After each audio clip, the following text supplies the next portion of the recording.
አሰላሙ አለይኩም ወራህመቱላሂ ወበረካቱ ውድና የተከበራችሁ የቻናላችን ቤተሰቦች ሰላም እንደምን አላችሁ? አለን። ዛሬ ግንቦት 4 2018 የዕለቱን የውጭ ምንዛሬ መረጃ ይዤላችሁ ቀርብ ያለው እስከ መጨረሻ አብራችሁን ቆዩ። በጥቁር ገበያና በባንኮች ያለውን ከፍተኛና የንግድ ባንክን ከፍተኛ የሚመነዝሩበት የግል ባንኮችንና የንግድ ባንክን መረጃ እንመለከታለን። እንዲሁም ደግሞ በጥቁር ገበያው ስንት የተመነዘረዋል የሚለውን በዝርዝር እንመለከታለን። እስከ መጨረሻ ከኔ ጋር ሁኑ። ለቻናላችን አዲስ ከሆናችሁ ሰብስክራይብ አድርጉ። ሀሳብ አስተያየት ካላችሁ ኮሜንት ላይ አስቀምጡ። ወደ መረጃው አለፍ። እንግዲህ አስቀድመን የምንመለከተው የንግድ ባንክ መረጃ ሲሆን የባንኮችን መረጃ ሲሆን ከዛ የጥቁር ገበያ መረጃውን እንመለከታለን በመቀጠል ማለት ነው። ቪዲዮውን ላይክ ማድረግ አትርሱ። እንዲሁም ሀሳብ አስተያየት ኮሜንት ላይ መጻፍ አትርሱ። ወደ መረጃ ስንገባ አንድ የአሜሪካን ዶላር በዛሬው ዕለት ያው 153 ብር ከ75 ነው ንግድ ባንክ እየመነዘረ የሚገኘው። ከፍተኛ ደግሞ ያው ዳሽን ባንክ ነው 153 ብር ከ99 ሳንቲም ነው እየመነዘረ የሚገኘው ማለት ነው። ሌላው የእንግሊዝ ፓውንድ ነው። አንድ የእንግሊዝ ፓውንድ 205 ብር ከ64 ንግድ ባንክ የመነዘረ ሲሆን በባንክ ደግሞ በዳሽን ባንክ ደግሞ 209 ብር ከ38 ነው እየተመነዘረ የሚገኘው ማለት ነው። አንድ ዩሮ በንግድ ባንክ 181 ብር ከ14 ሳንቲም የተመነዘረ ሲሆን ዳሽን ባንክ ከፍተኛ የግል ባንኮች ዳሽን ባንክ 182 ብር ከ94 ሳንቲም የመነዘረ ይገኛል። አንድ ስዊዝ ፍራንክ ንግድ ባንክ 194 ብር ከ32 ሳንቲም የመነዘረ ሲሆን ዳሽን ባንክ ደግሞ 198 ብር ከ75 ሳንቲም እየመነዘረ ይገኛል ማለት ነው። ሌላው ደግሞ የኩዌት ዲናር ነው። ያው እንግዲህ የኩዌት ዲናር 492 ብር ከ93 በንግድ ባንክ እየተመነዘረ ሲሆን የቻይና ዩሃን 22 ብር ከ20 ሳንቲም እየተመነዘረ ይገኛል። የዱባይ ድርሃም ደግሞ ከባንኮች ከፍተኛ ዳሽን ባንክ 44 ብር ከ66 ሳንቲም ነው እየመነዘረ የሚገኘው። ንግድ ባንክ 41 ብር ከ85 ሳንቲም ነው እየመነዘረ የሚገኘው። እንዲሁም የሳዑዲ ሪያል 40 ብር ከ97 ሳንቲም ነው እየተመነዘረ የሚገኘው በንግድ ባንክ ማለት ነው። እንዲሁም በአውስትራሊያ የሳውዝ አፍሪካ ራንድ 9 ብር ከ39 ሳንቲም ነው ንግድ ባንክ እየመነዘረ የሚገኘው።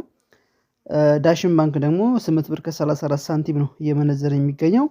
በአውስትራሊያ በሳውዝ አፍሪካ ራንድ የተሻለ የሚመነዘረው ንግድ ባንክ ነው። የጃፓን ያን 1 ብር ከ01 ሳንቲም እየተመነዘረ ሲሆን የኬንያ ሽልንግ 1 ብር ከ15 ሳንቲም እየተመነዘረ ይገኛል ማለት ነው። የባንኮች መረጃ ዋና ይሄን ይመስላሉ። በቀጣይ የሚሰራላችሁ የሚካተላችሁ ነገር ካለ ሀሳብ አስተያየት ላይ ጻፉ። ወደ ብላክ ማርኬት መረጃ አለፍ።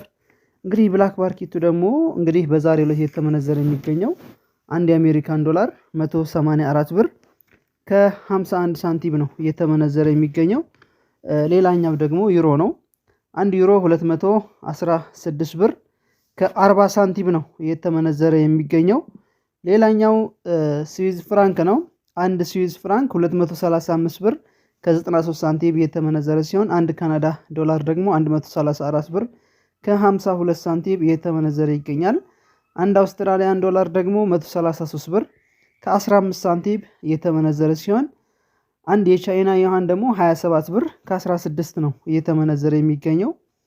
አንድ የእንግሊዝ ፓውንድ ደግሞ 249 ብር ከ39 ሳንቲም የተመነዘረ ሲሆን አንድ የኩዌት ዲናር 600 ብር ከ22 ሳንቲም ነው እየተመነዘረ የሚገኘው።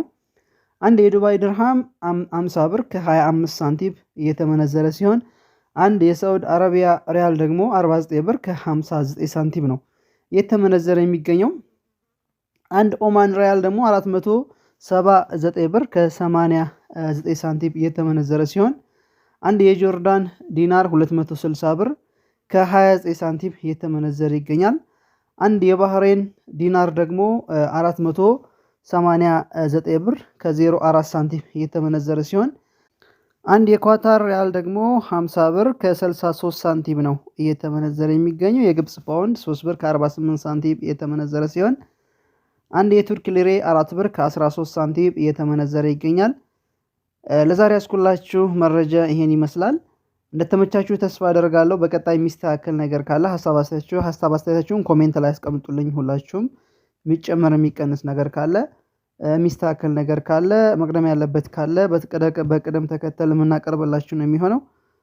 እስከዛው ድረስ ሰብስክራይብ፣ ላይክ፣ ሼር በማድረግ ተቀላቀሉ እንላለን። ቪዲዮውን ላይክ ማድረግ አትርሱ እንላለን። በሌላ መረጃ እስከምንገናኝ ቻው ቻው።